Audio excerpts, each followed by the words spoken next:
Hello, BookTube. I have a little bit of mail that I salvaged from the front porch early this morning. I don't think it's today's mail. I think it was actually just a shamefaced last-minute drop-off of yesterday's mail. I think today's mail will probably come late, as it tends to do on the weekend. But before I get to that, I wanted to do a little bit of housekeeping. I hate it when YouTube videos use that term, but it is handy. A little bit of practical stuff about what the kids call my link tree, which a number of you have emailed and said that I have been forgetting to put it on recent videos. Uh, that's true. I plead distraction. But I wanted to go through that link tree anyway, talk about it just a bit, because I haven't done it in a while. I haven't done that in a while because YouTube is not the only place that you can find me. Of course, there are lots of other places that you can find me online. I thought we'd go through them uh, before we get to just a couple of packages and see what the packages have. Of course, the primary place where you can find me is Open Letters Review, which is the successor to the online literary journal Open Letters Monthly that I helped to found, and has largely the same remit. Short, what I used to call newspaper reviews, 800 to 1,000 words, of new releases. New release being something that has been released in the last year, has not come out in paperback, has not gone out of print. A fairly elastic thing. Some indie authors who have contacted me over the years have been a little disappointed because they're offering me a book from 2021, and I'm saying, no, it's not new enough. We're pretty elastic at Open Letters, but it's new releases that we review. And I write a lot for Open Letters Review. I'm very pleased to see that I have developed over the years a fairly good roster of other writers, people other than myself, which is a lot of fun. That's the true callback to Open Letters Monthly, which was an online magazine, not just a posting of reviews. So it relied on a number of names on every month's table of contents. Open Letters Review is very different from Open Letters Monthly, and a whole bunch of principles and a whole bunch of practices and a whole bunch of appearances. Open Letters Monthly came out on the first of every month. It was a set, static number of things on the table of contents. And the only thing that changed over the course of the ensuing month was Open Letters Weekly, a section on the side of Open Letters Monthly where I wrote book reviews. And I didn't write them weekly. I usually wrote one a day, sometimes more than one a day, of new releases. That was refreshed constantly. And otherwise, there were the main table of contents articles. Open Letters Review is the successor to Open Letters Monthly, but it has a very different operating principle. We publish these reviews as they come to bear. There's no more collecting things for a monthly issue. So it bears watching. It's not just me. It's a lot of people commenting on the new releases of the day. And of course, as with any kind of enterprise like this, I like to think that I'm in very good company on the masthead. We have a pretty strong masthead, including a lot of names you'll recognize if you're on BookTube. And B, I naturally want it to get better and better. I want us to review everything that's new.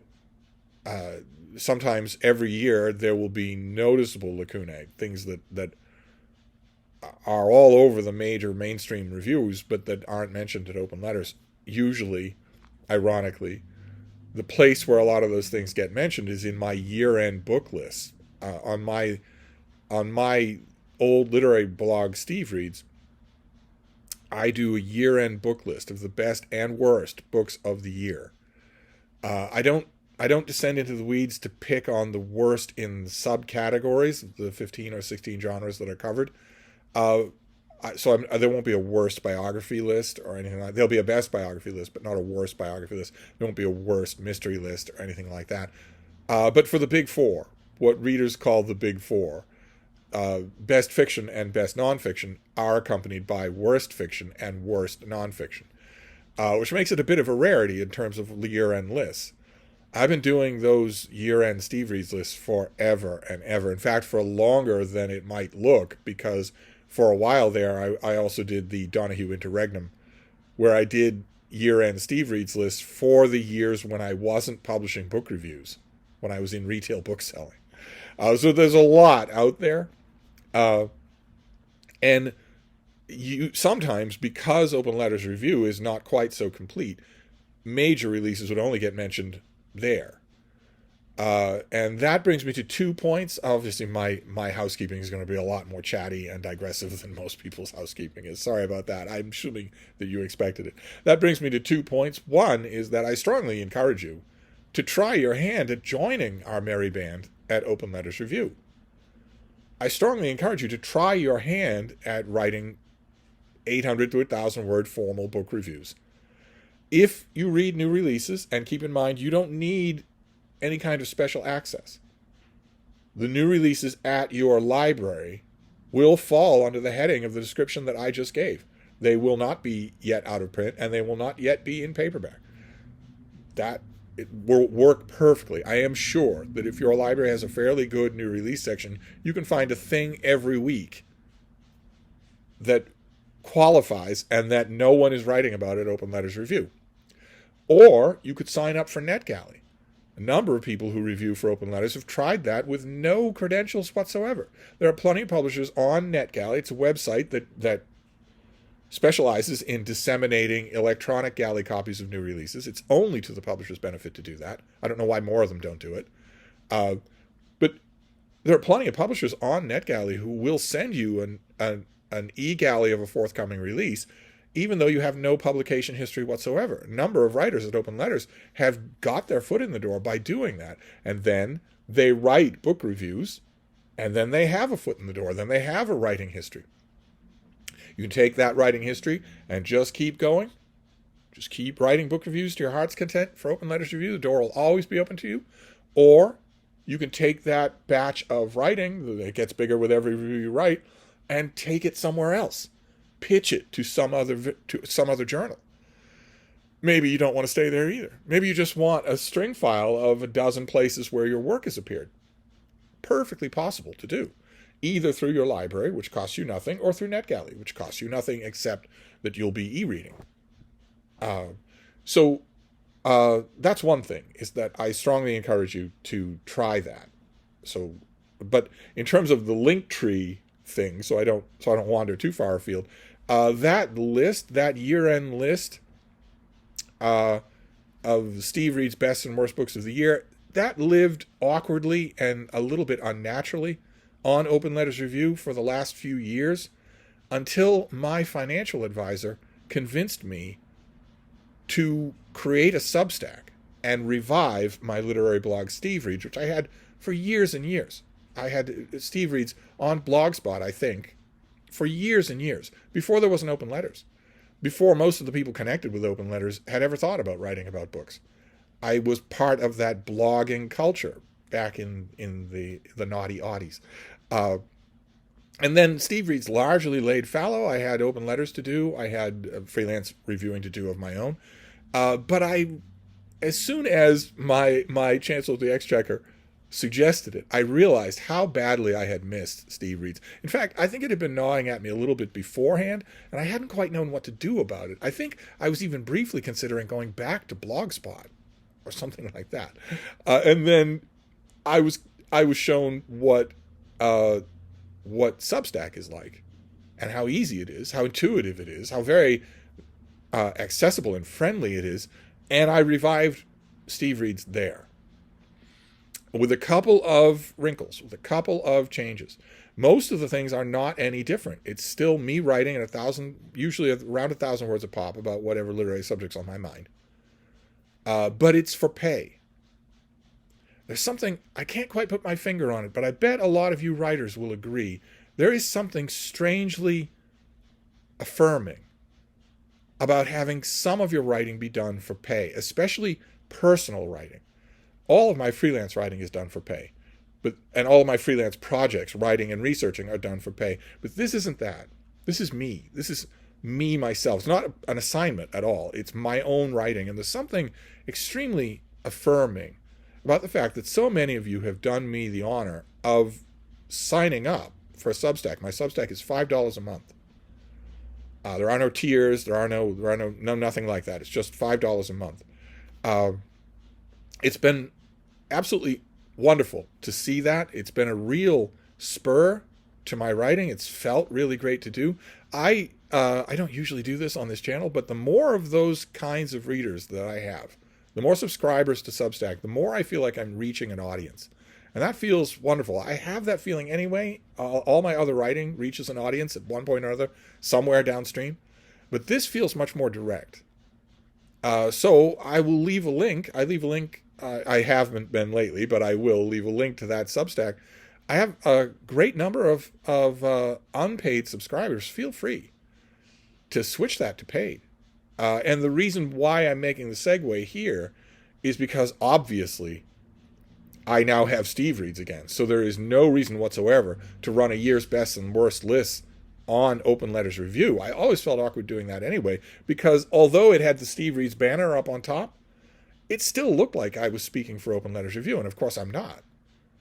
So now it has its home again. So it will be back on Steve Reads this year and every year going forward. So I wanted to mention not only Open Letters Review, which I urge you to participate in, but also the new revived Steve Reads, which, believe it or not, as money grubbing as it sounds, I urge you to subscribe to. So those are two things, two places other than here where you can find me. Now there's a third place that's brand new to me, and it arises out of an old place. The old place, the natural place, the first place, the synonymous place of suggesting a virtual meetup is the website that used to be known as Twitter. We all used to go there. We all used to have an account there. We all used to spend too much time looking at it. And we all used to find it very useful when some tragedy happened in the world. For instance, that was my introduction to the capacity of Twitter, was the Boston Marathon bombing, where suddenly I hadn't paid much attention to Twitter before then. And suddenly I realized, well, people are reporting on what's going on. They're reporting on what they can see out their back window. They're reporting on police band frequencies that I don't follow. I don't have any idea. And a lot of that reporting is wrong, but a lot of it is right. And none of it is evil. None of it is meant to be evil. It's just some of it is mistaken. So you have to maintain a 30,000 foot altitude and sift through it all. But it was an incredible clearinghouse. And it was true. That was true also for overseas tragedies, violent usurpations in countries, hurricanes, earthquakes. You would be getting people on their phone reporting in real time. In addition to how much fun Twitter could be, and how irritating it could be, and how cathartic and darkly energizing it could be. And then Elon Musk took it over and Nazified it and junked it. A whole bunch of just nakedly authoritarian changes where you can't block his own feed. He gets to talk to you all day long, where blue check marks can be bought by bots, and so your timeline is flooded with preferential treatment for sites that are only Russian disinformation, where, of course, the element of Elon Musk's Nazification of Twitter that you know best, if you follow the story at all, even distantly, is that it has become home ground for racists and Nazis. They no longer have any restrictions on themselves. There's no one at the gate saying, well, you can't say that the Jews engineered COVID-19 in order to hurt non-Jews. You can't say that. That's not just our policy. That's also something that's beyond the pale anywhere in society. I was watching Benedict Townsend, his video just today, I think, pointing out that those kind of opinions, that black people are genetically inferior to white people, that Rhodesian society was great, that South African apartheid was great, that the Jews weaponized COVID-19 to strike at their enemies, that the Jews control the world, all sorts of epithets for minorities and trans people and gay people. Benedict pointed out just recently in a video of his that it isn't weirdly censoring for Twitter to have blocked that. He points out that until just recently, comparatively speaking, we all blocked that everywhere, not just online, but in our personal lives. It was well known that if someone at a party that you throw with red cups and a kegger in the back room started talking about how the Jews are suppressing knowledge that the earth is actually flat, you would tell them to get out. You would censor their admission to your party. All of a sudden, comparatively speaking, the reflexive cry now is that if we squelch people like that, crap like that, we are being a censor. We are infringing on their free speech. I don't want to get into the quagmire of what Elon Musk has done to Twitter, but he has ruined it. I don't think there's much in the way of disagreement about that. If you're a normal person, if you're not one of those people, you're going to have to wade through 30 layers of those people before you get any use out of the new Twitter, with his, edgy adolescent new name for it that nobody uses.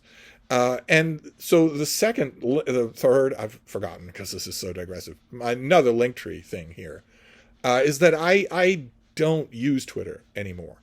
I had an account with thousands of followers, and it got taken over by a bot and sold shoes for a bit and then was just junked. So, and of course, because Twitter is not run well, because Elon Musk fired the hundreds of people who would have taken my complaint, there was no way to get that account back. There was no way to fix it or to salvage any of the posts or photos or anything like that.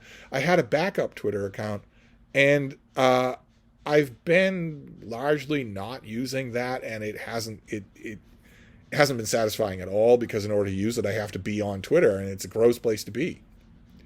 But I miss the network.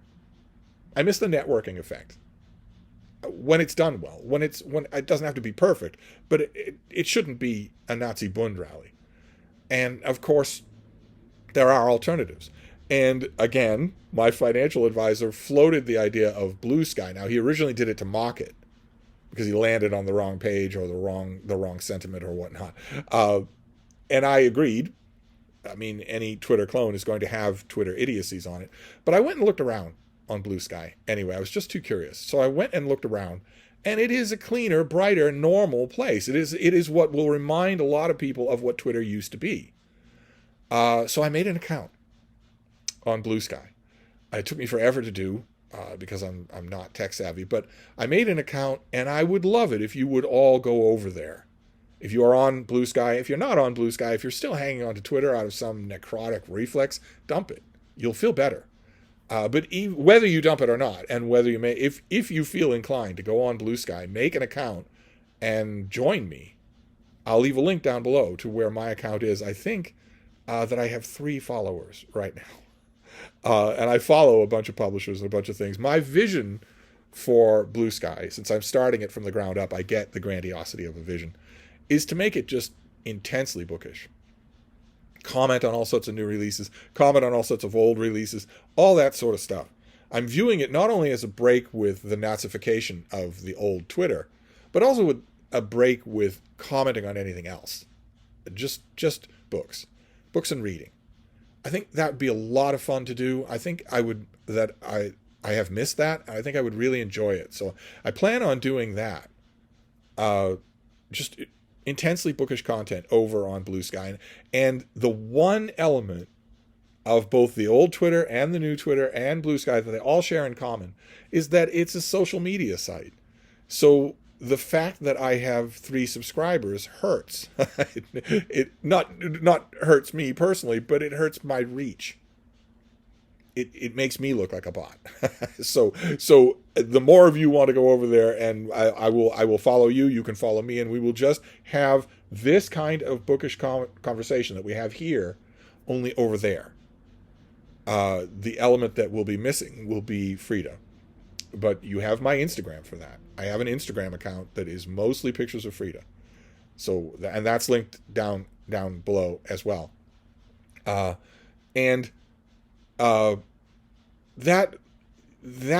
element of a purely bookish conversation, if we're continuing the theme of the Linktree, I haven't found a way to get that to work on Facebook. I revived Facebook, and I just think that it's no longer part of my life. It's not a question of that that it's gangrenous and needs to be cut off and replaced with a healthy artificial limb like Twitter to Blue Sky. I just don't think I use Facebook at all anymore. So I've been including a link to it down below, but I don't think I will anymore. I think I will just let it lie fallow. No offense to Facebook. No, none at all. It's just, it doesn't seem like an active thing to me. It really does seem like MySpace. I know that far, far, far more Americans are on Facebook than were ever on Twitter. but it just doesn't feel that way to me, unless maybe one of you can tell me a way around that. But otherwise, the intensely bookish element that I want, the thing that I want Blue Sky to be, its equivalent is a social media link tree thing that I have been trying to make work forever.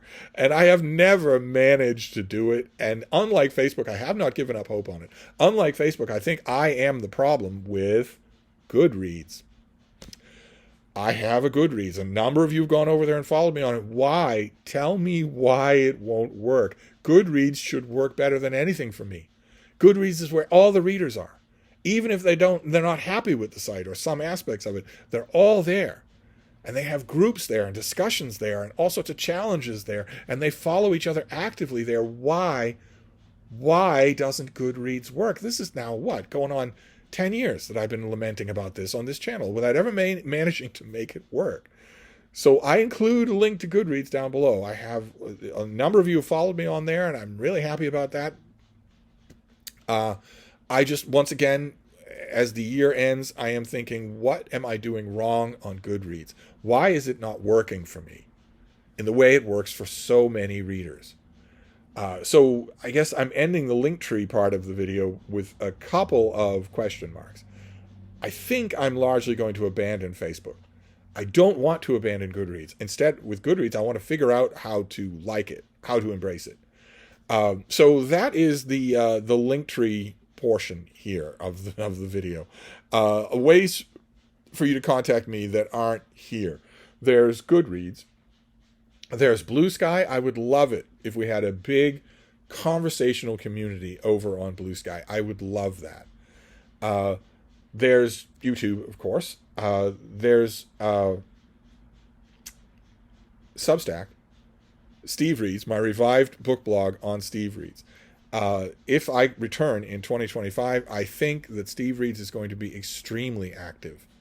And I would love it if you were paying me the compliment of $5 a month to see that, and to, tell me what you think of it. What was the other one? I'm so bad at this. Blue Sky was the main one. There's also Open Letters, of course. You should consider yourself invited to try it. Try Open Letters. If I were the type to amass testimonials, I could do that.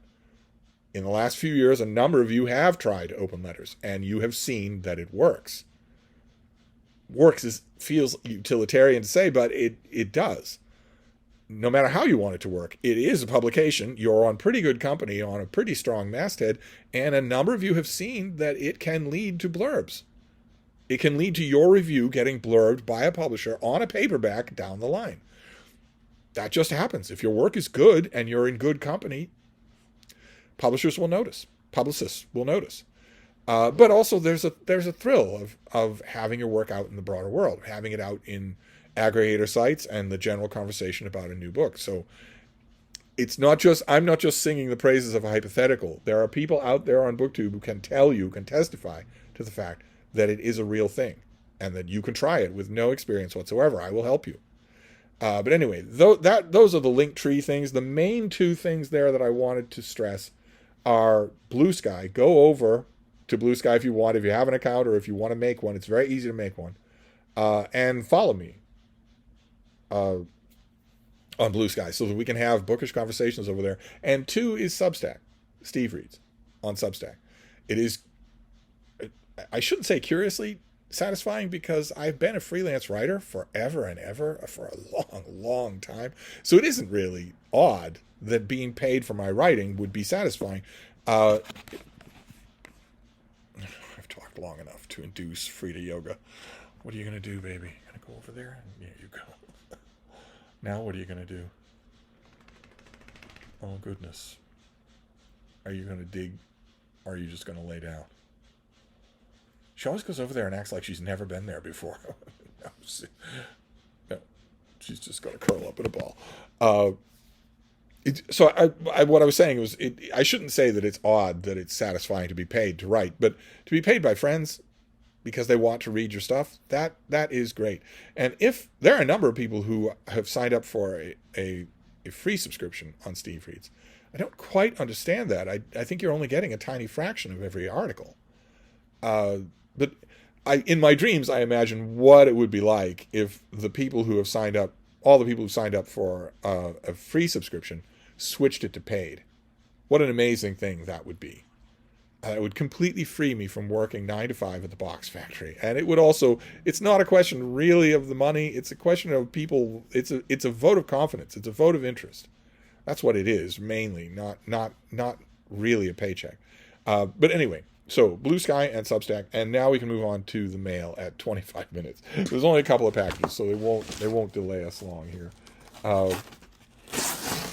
See what we have here. That pull tab actually worked for me. I don't know if any of you saw, Jack Edwards posted a video, The Demon Smurf of BookTube, but with millions of subscribers.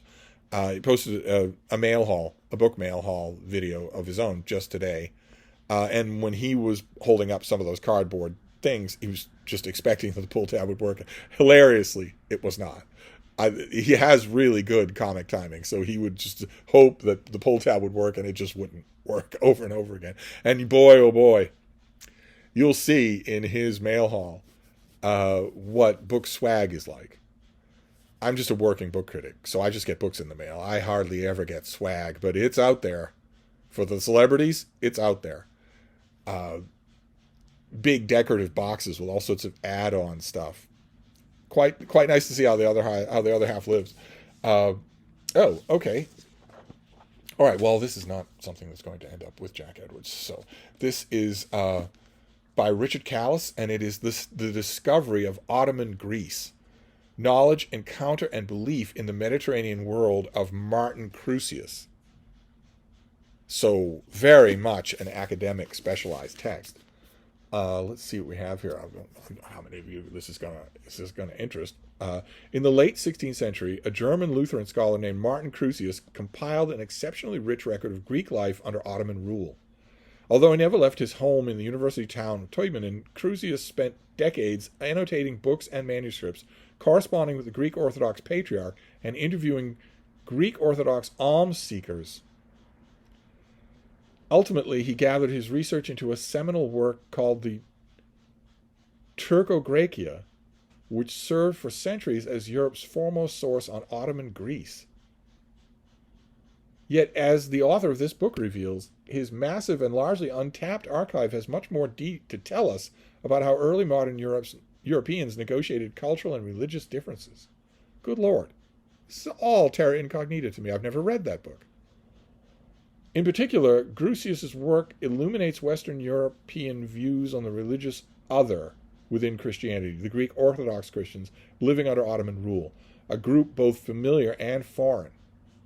Many Western Europeans, including Crusius, developed narratives of Greek culture and religious decline under Ottoman rule. His records, however, reveal in exceptional detail how such stories developed. His interactions with his Greek Orthodox visitors and with a vast network of correspondence show that the Greeks' own narrative of hardship entwined in complex ways with Western Europeans' Orientalist views of the Ottoman world. They also reflect the religious tensions that undergirded these exchanges, fueled by the author's fervent desire to spread Lutheran belief among Ottoman Greece and the wider world. Good Lord. Total terra incognita. I know almost nothing about 16th century Ottoman or Eastern Orthodox, Greek Orthodox Christianity under the Ottomans. Oh, how amazing. How amazing. All right, who is the author when he's at home? My God, he's a baby. He's newborn. This is our author. Goodness gracious. Okay, so is this a doctoral thesis with a lot of gas pumped into it? He's an assistant professor of cultural history at Utrecht University, where he studies the cultural and intellectual history of the early modern world. No other publications listed. This may be his debut. How wonderful. How wonderful. And it has a blurb from Anthony Grafton. Good Lord, can't do much better than that. All right, well, it's brand new subject matter for me. A lot will depend on how well it's written, on how engagingly it's written. I think it's fascinating that this Martin Crusius, first of all, I want to know what his real name was, not his Erasmus-style Latin name. But I think it's fascinating that he never left Germany. that he did all this through far-ranging research and correspondence and talking with people, but they never actually went east. Uh, okay, fantastic. I don't know. I don't remember when this comes out, but the discovery of Ottoman Greece, uh, and then this next package, and we'll be done. Let's see what this is. Just toss the wreckage aside there. Oh, great. Okay. We've already seen this. This is the finished copy of something. Is this coming out this year? No, this comes out in early January. This is by Eleanor Barraclough, and this is Embers of the Hands, Hidden Histories of the Viking Age, in the finished copy for January. In imagining a Viking, a certain image springs to mind. A barbaric warrior leaping ashore from a longboat ready to terrorize the hapless local population of a northern European town. Yet while such characters define our imagination of the Viking Age today, they were in the minority. They certainly were not. This book, the author resurfaces a preserved lost world, one that reimagines a misunderstood society. By examining artifacts of the past, remnants of wood gaming boards, elegant antler combs, doodles by imaginative children and bored teenagers, and runes that reveal hidden loves, furious curses, and drunken spouses summoned home from the pub, she illuminates medieval Nordic life as full of globally networked people with recognized concerns. Right, but how did they get there? How did they get there? They got there from men with axes leaping out of longboats. Encompassing not just Norway, Denmark, and Sweden, but also Iceland, Greenland, and the British Isles, continental Europe, and Russia. This book is a history of the Viking Age filled with real people of different ages, genders, and ethnicities. Children, enslaved people, slaves to you and me, seers, artisans, travelers, writers, as told through the traces they left behind. Well, that does sound fascinating. That does sound really, really good. There are a couple of really interesting looking Viking books coming out in 2025, including one that I think has already been published in the UK about Viking women. That I wasn't sure it would get a US publication, but I believe it's coming out in January. Fantastic. Okay, and this has not only did Kirkus like it, but it also has an appreciative blurb from Neil Price, who wrote The Children of Ash and Elm. Which was a really good Viking book. He calls it splendid, an intimate portrait of the Viking Age that is thoughtful, vivid, and warm, while ignoring none of its hardships. Highly recommended. Okay, so this comes out in early January, a Viking book. Always a pleasure. Always a pleasure to get a Viking book. And if you've been watching, you know that I already have the advanced copy of this. I got the advanced copy of this a while ago. So, to get back to the opening throat clearing, if you wanted to review this, if you're a Viking fan and you wanted to review this, well, I have the review copy to send you. Or I could keep the review copy myself and send you the finished copy. If you live in the lower 48 and you can tell me your address on the first try, and if you really want it, not just Captain Casual saying, I might look at it, send it to me. I might open the package. I might not. I might throw the package unopened into the dumpster or into the fire in the cooking pit. I might do that. You never know. I'm kind of unpredictable. Yeah, screw you. But if you actually want to try it, and this book seems, it's not a long book, if it seems up your alley, you have plenty of time to read this before early January. But anyway, 2 works of history for the male, and also some house cleaning. About social media, about where you can find me, especially where you can find me outside of YouTube, where you can find the written me. Open Letters Review is the obvious place for the written me. I exist elsewhere. I am all over the trade journals in the United States. I also publish elsewhere as a freelance book reviewer, but I very much like the freedom of writing my own stuff for myself. So there's Open Letters Review. That's the obvious place to find me. But there's also Steve Reads. There's also my revived book blog, which is not book reviews. It's everything else. It's all the other bookish stuff that comes to my mind that I want to write about, including some fiction. I intend to keep up with that, and I have a whole bunch of ideas for how I want to do more. The signature thing for this revived Steve Reads over on Substack, obviously, on the horizon, is the first 15 or 16 days of December. which will be Steve Reed's lists. They will not be on Open Letters. They will be on Steve Reed's, where they belong. And then, as you all know, or a lot of you who've been watching this channel will know, towards the middle of December, late December, something like that, I fade away and take a sabbatical away from everything, away from the world. So for that period, Steve Reed's will be fallow.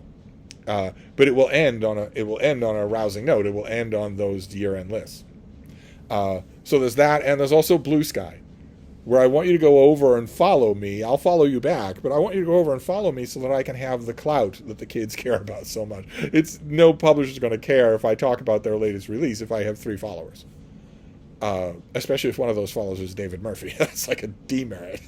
So feel free to do those things, and I'll leave all the links down below. Thank you for putting up with such tedious house cleaning. And for also 2 works of history. Obviously very different works of history, right? This is not only popular, but also just a tiny bit pandering. And whereas this is as academic as it gets. So a good demonstration of the range of history titles that are out there. But anyway, I'm going to wrap this video up for now. Sorry for the length again, but I'll be back. Thank you, BookTube.